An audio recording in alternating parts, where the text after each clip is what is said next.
Friends, I am here to share with you my views about cashless economy. Please like, share and subscribe my channel.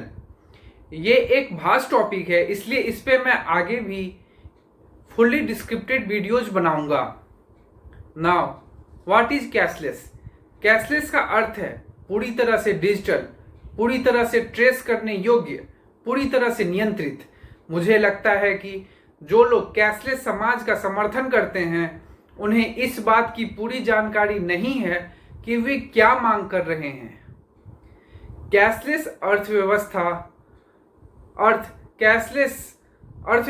का अर्थ एक ऐसी आर्थिक प्रणाली से है जहां डिजिटल लेन देन जैसे net banking, mobile banking, digital wallet, debit card और क्रेडिट कार्ड के माध्यम से भुगतान का उपयोग नकद या सिक्कों के माध्यम से ही या किए गए भुगतान के पारंपरिक तरीके को बदलने के लिए किया जाता है। डेनमार्क, स्वीडन और नॉर्वे जैसे देश दुनिया के कैशलेस अर्थव्यवस्था की ओर अग्रसर हैं।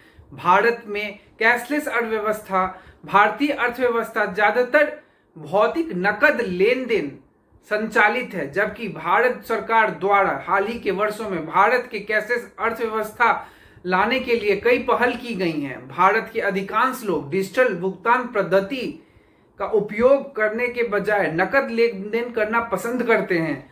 भारत में कैशलेस अर्थव्यवस्था को प्रोत्साहित करने के लिए उपभोक्ताओं को कई ऑफर और छूट की पेशकश की जाती है यदि वे डिजिटल पद्धति के माध्यम से लेन देन करते हैं। कैशलेस अर्थव्यवस्था के गुण और दोष तो अब तक आप जानते हैं कि कैशलेस अर्थव्यवस्था क्या है। तो आइए एक नजर डालते हैं कैशलेस अर्थव्यवस्था के गुण और दोष के ऊपर।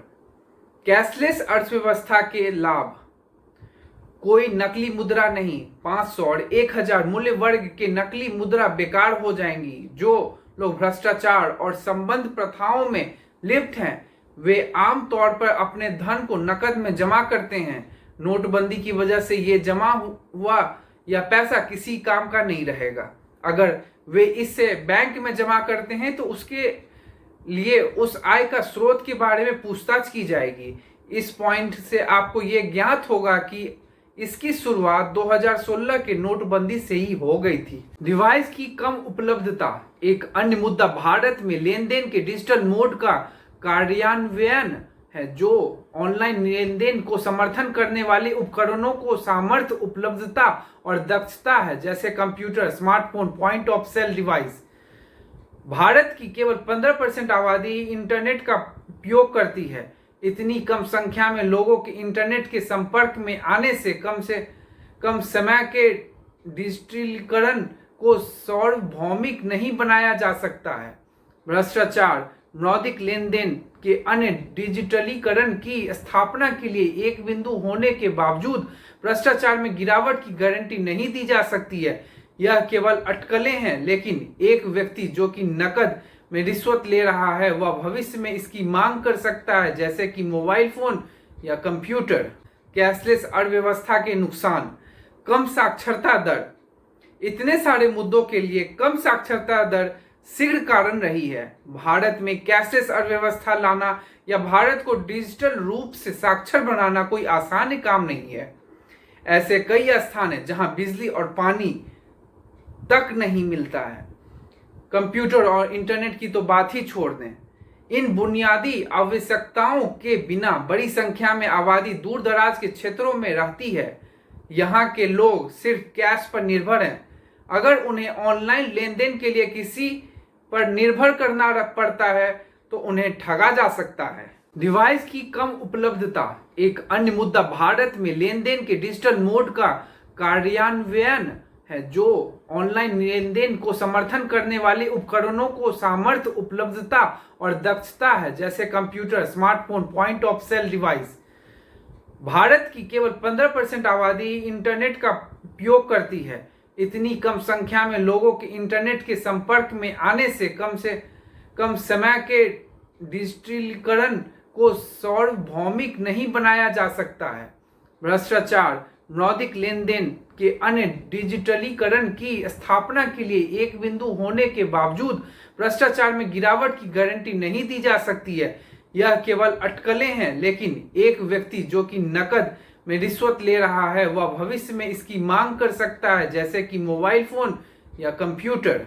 आर्थिक असमानता यदि पारंपरिक भुगतान शैली की तरह से कैशलेस प्रणाली के परिवर्तित हो जाती है तो संभावना है कि स्मार्टफोन या डिवाइस खरीदने अनिवार्य हो जाएगा।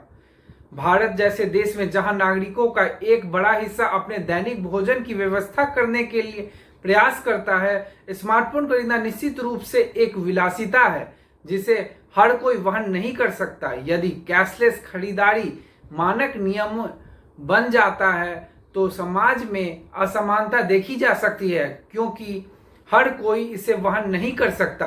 साइबर सुरक्षा वैश्विक स्तर पे होने वाले बैंकों और व्यक्तिगत खातों में हैकिंग की घटनाएं के कारण भारत को अपनी साइबर सुरक्षा कड़ी करनी होगी। भारत जैसा देश साइबर सुरक्षा के मामले में अपने प्रारंभिक अवस्था में होने के कारण ऐसे खतरों के प्रति अधिक संवेदनशील हो सकता है। नकदी की दैनिक आवश्यकता भारतीयों को अपने बुनियादी खर्चों को पूरा करने के लिए हर दिन नकदी की जरूरत होती है। कई कैब ड्राइवर ने नकद भुगतान लेने से इनकार कर दिया क्योंकि उनके ड्राइवरों को अपने दैनिक पाठ्यक्रम में कई चुनौतियों को सामना करना पड़ा। वर्तमान में डेबिट और क्रेडिट कार्ड स्वीकार करने वाले भोजनालयों की कीमत अधिक होती है। कार्ड स्वीकार करने वाली दुकानों में सिगरेट और तंबाकू जैसी चीजें उपलब्ध नहीं है और जो लोग इन चीजों को बेचते हैं उनके पास पॉइंट ऑफ सेल डिवाइस प्राप्त करने के लिए संसाधन या बुनियादी ढांचा नहीं है। ऐसे छोटे व्यवसाय डिजिटलीकरण के आगे झुक जाएंगे। यह सिर्फ एक उदाहरण है, असंख्य और भी हो सकते हैं। चोरी की पहचान की चोरी पर जोखिम भारत में कैशलेस अर्थव्यवस्था के प्रमुख नुकसानों में से एक है। हर गुजरते दिन के साथ ऑनलाइन धोखाधड़ी की दर बढ़ती है, उसमें हैकिंग का खतरा बढ़ रहा है। प्रत्येक व्यक्ति बहुत तकनीकी प्रेमी नहीं है या सभी तकनीकी उपयोगों के बारे में बहुत अधिक जागरूक नहीं है। डिजिटल लेन देन की कोशिश करने समय कई लोग ऑनलाइन दुनिया में अपनी गोपनीय पहचान खो देते हैं। स्मार्टफोन पर पूर्ण निर्भरता कैशलेस अर्थव्यवस्था की एक और कमी है। कैशलेस अर्थव्यवस्था कैसे बन सकता है? भारत लक्षित प्रोत्साहन उपभोक्ताओं और व्यापारियों को नकदी से दूर जाने पर विचार करने के लिए प्रोत्साहित करेंगे या डिजिटल भुगतान की लागत को कम करके कैश हैंडलिंग शुल्क शुरू करके या निश्चित सीमा के ऊपर नकदी के उपयोग को प्रतिबंधित करके प्राप्त किया जा सकता है। Thank you. Please like, share my video and subscribe my channel if you have not done it yet.